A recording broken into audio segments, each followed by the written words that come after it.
Hey, it's Shani. Welcome and welcome back to my channel. তো আজকে সবাই জানো যে আজকে নীল পুজো এবং যেহেতু আমি একটু ধার্মিক লোকজন আছি তো তাই জন্য আর কি আমি আজকে নীল পুজো করেছি এবং সকাল থেকে কিন্তু আমি উপোস এবং আমার কিন্তু সাজগোজ কমপ্লিট।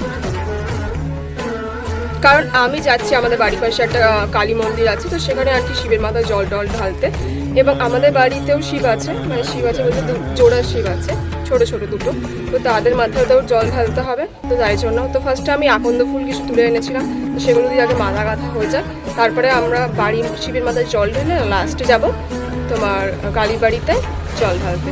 চলো বেশি কথা না বাড়িয়ে ভিডিওটা শুরু করা যাক। এবং সত্যি কথা বলতে বেলপাতা যে আমি পাইনি সেরকম কিন্তু না, কিন্তু বেলপাতা যেগুলো পেয়েছিলাম সেগুলো যদি এখন আমি মালা গাঁথতে যাই সেগুলো একদমই ছোটো ছোটো একটু একটু, ওটা দিয়ে মালা গাঁথা একদম পুরো ফাওয়া হয়ে যায়।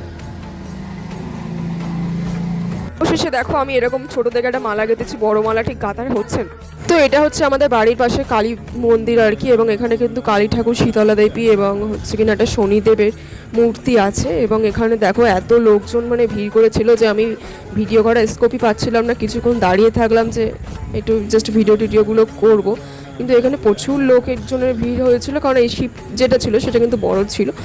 এবং লাস্ট অফ অল হচ্ছে কিনা আমি জল ঢাললাম বাবার মাথায়, এবং তারপরে দেখো দিদা আমার কাছ থেকে ঘরটা নিয়ে জল ঢাললো, কারণ এখানে বেশিক্ষণ দাঁড়ানোও যাচ্ছিল না। বাড়ির শিবকে স্নান করানোর পরেই কিন্তু আমি বাড়ি এসে আমাদের যে শিব আছে জোড়া শিব তাদেরকে কিন্তু স্নান করিয়েছি। এবং এই যে ঠাকুরগুলো তোমরা দেখতে পাচ্ছ এগুলো যখন আমি 2-3-তে পড়তাম তখন আমি কিন্তু মেলা থেকে কিনেছিলাম, তারপরে কিন্তু আমার মাগুলো রিপ্লেস করেনি, ওর জন্য একটু পুরনো মতো লাগছে। অনেকে হয়তো ভাবতে পারে যে বাবা সব বাড়ি থাকে বেশ রঙিন ঠাকুর, কিন্তু আমরা কিন্তু রিপ্লেস করাটা পছন্দ করি না। রিপ্লেস কেনই বা করতে যাবে, এগুলো কিন্তু একটা ইমোশন মানুষের জীবনে। তো যাই হোক, এখানেও কিন্তু দুধ গঙ্গা জল দিয়ে আমি স্নান করিয়েছি এবং আকন্দ ফুলের মালা টালা গেঁথে আর কি এখানে ভালো করে স্নান করিয়েছি। এবার সত্যি কথা বলতে নীল ষষ্ঠী যে মেয়েরা কিসের জন্য করে সত্যি কথা বলতে আমার জানা নেই, তোমরা যদি জেনে থাকো কমেন্টে অবশ্যই জানিও। কিন্তু প্রত্যেক বছর আমি নীল ষষ্ঠী করি, তাই জন্য করেছি। অনেকে বলে যে সন্তানের জন্য করে, অনেকে বলে স্বামীর জন্য করে, কিন্তু এই দুটোর মধ্যে আমার কোনোটাই নেই। আমাদের মানুষদের নেচার হচ্ছে কি না, আমরা মানুষকে যতক্ষণ অ্যাপ্রিসিয়েট করতে পারি না যতক্ষণ না সেই কাজটা নিজে করতে হয়। আমার মা অসুস্থ থাকার জন্য এই রান্নাগুলো আমি করেছিলাম, লুচিগুলো দেখে মনে হচ্ছে এগোর ব্যাগর ট্যাগর, এবং আমি যে তরকারিটা রান্না করেছিলাম সেটা দেখে মনে হচ্ছে যে হচ্ছে কিনা আমার দিকে চেয়ে আছে। মানে এখন আমি বুঝলাম যে আমাদের মারা কত কষ্ট করে আমাদের জন্য রান্না করে, আর আমি তো বেশি আইটেম রান্না করতে পারলামই না, তাও এরকম বাজে। প্রথমে যে একটা খয়েরি কালারের জিনিসটা দেখলে সেটা কিন্তু ছিল ছাতু, যেটা আমি আমার দিদাদের বাড়ি থেকে নিয়ে এসেছিলাম, এবং রসগোল্লা তো অবভিয়াসলি দোকানে থাকে, ওই দুটোর জন্য আমাকে কোনো কষ্ট করতে হয়নি।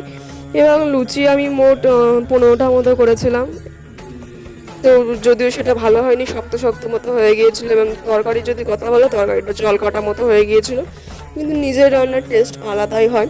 তো আমি নিজের রান্নার টেস্ট করি। ততক্ষণ তোমরা হচ্ছে কিনা চ্যানেলটিকে অবশ্যই সাবস্ক্রাইব করে দিও যদি তোমাদের ইচ্ছা হয় তো। আর আজকের মিনি ব্লগটা এই পর্যন্তই ছিল, দেখা হচ্ছে নেক্সট মিনি ব্লগে, কারণ আমার এখন এটা খেয়ে শেষ করতে হবে, আগে তো আমি খেয়ে শেষ করি। এবং তোমরা কে নীল ষষ্ঠী করেছো সেটা অবশ্যই কমেন্ট করে জানিও, এবং পয়লা বৈশাখে তোমাদের কটা জামা হলো সেটাও কমেন্ট করে জানিও। তো দেখা হচ্ছে নেক্সট ব্লগে, বাই।